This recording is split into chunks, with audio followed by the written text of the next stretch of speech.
A new framework around caste and the census, the Hindu.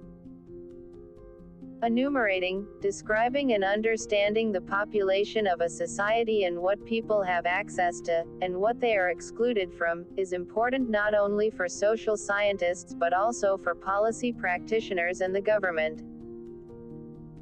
In this regard, the Census of India, one of the largest exercises of its kind, enumerates and collects demographic and socio-economic information on the Indian population. However, no data exists in a vacuum. It has its own history, context and purpose. About the census. The synchronous decennial census going back to the colonial exercise of 1881 has evolved over time and has been used by the government, policy makers, academics, and others to capture the Indian population, its access to resources, and to map social change. However, as early as the 1940s, W.W.M. Yeats, Census Commissioner for India for the 1941 census, had pointed out that the census is a large, immensely powerful, but blunt instrument unsuited for specialized enquiry. This point has also surfaced in later critiques offered by scholars who consider the census as both a data collection effort and a technique of governance, but not quite useful enough for a detailed and comprehensive understanding of a complex society. As historian and anthropologist Bernard Cohn had demonstrated, the census may in fact produce an imagination of society, which suggests the epistemological complexities involved. While the usefulness of the census cannot be disregarded, for instance with regard to the delimitation exercise, there is a lack of depth where some issues are concerned. In this context, the discussion around caste and its enumeration have been controversial. Since independence, aggregated census data on the scheduled castes and scheduled tribes on certain parameters such as education have been collected. With demands to conduct a full-scale caste census gaining traction over time, some have seen the inclusion of broader caste information as a necessity to capture contemporary Indian society and to understand and remedy inequalities, while others believe that this large administrative exercise of capturing caste and its complexities is not only difficult, but also socially untenable. Following decades of debate, the Socio-Economic and Caste Census (SECC) was conducted in 2011 and took a few years to complete. This was a distinct exercise from the census of 2011. The SECC, which collected the first figures on caste and census operations since 1931, is the largest exercise of the enumeration of caste. It has the potential to allow for a mapping of inequalities at a broader level. The main concerns. It would be disingenuous to ignore the emotive element of caste and the political and social repercussions of a caste census. There have been concerns that counting caste may help solidify or harden identities, or that caste may be context-specific, and thus difficult to measure. Commenting on the 1941 census, Census Commissioner Yeats observed that, thanks to the acute interest in community figures, practically all communities this time were census-conscious and took pains to see that their houses were in the list and that they themselves were counted. In discussions around caste, scholars such as Nicholas Dirks and Cohn have demonstrated that the census had the effect of marking out caste and community in the forms we see today. Also read, Census 2020.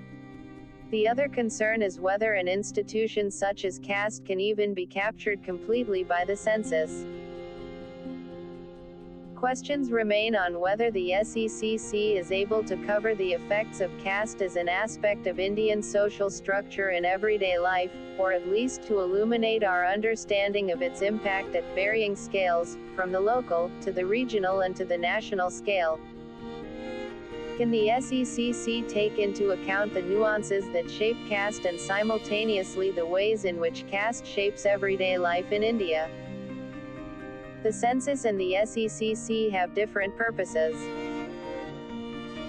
Since the census falls under the Census Act of 1948, all data are considered confidential, whereas according to the SECC website, all the personal information given in the Socio-Economic Caste Census (SECC) is open for use by government departments to grant and/or restrict benefits to households.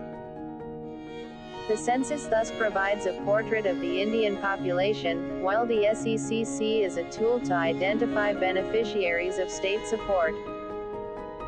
This difference is significant since it influences not only the methods of collection but also the use and potential for misuse of data. A roadmap.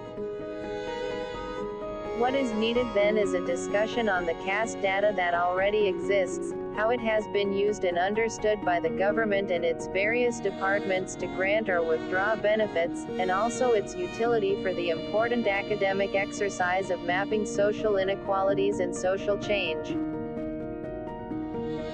Linking and syncing aggregated census data to other large datasets such as the National Sample Surveys or the National Family Health Surveys that cover issues that the census exercises do not, such as maternal health, would be significant for a more comprehensive analysis, enabling the utilization of the large body of data that already exists.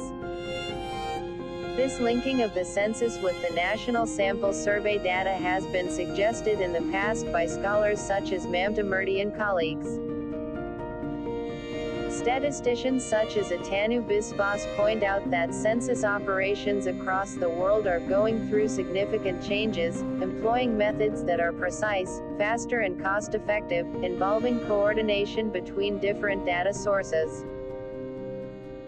Care must, however, be taken to ensure that digital alternatives and linking of data sources involving census operations are inclusive and non-discriminatory, especially given the sensitive nature of the data being collected. Time lag and planning. Apart from themes specific to enumerating caste, there are other issues that the census and the SECC in particular face. The first relates to the time lag between each census, and the second to the delay in the release of data. The first of these is inherent in the way the census exercises are planned. The second, however, also has important repercussions to understanding social change since data may remain unreleased or released only in parts. Nearly a decade after the SECC, for instance, a sizable amount of data remains unreleased. While the census authorities present documents and methodology as part of a policy of transparency, there needs to be a closer and continuous engagement between functionaries of the census and SECC, along with academics and other stakeholders concerned, since the census and the SECC are projects of governance as well as of academic interest. Before another SECC is conducted, a stocktaking of the previous exercise, of what has been learned from it, and what changes are necessary, beyond changing exclusionary criteria for beneficiaries of state support, are crucial to enable the census to facilitate effective policy work and academic reflection.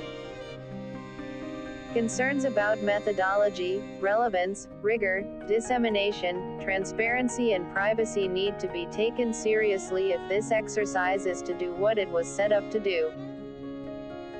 Divya Vaid teaches at the Center for the Study of Social Systems, Jawaharlal Nehru University.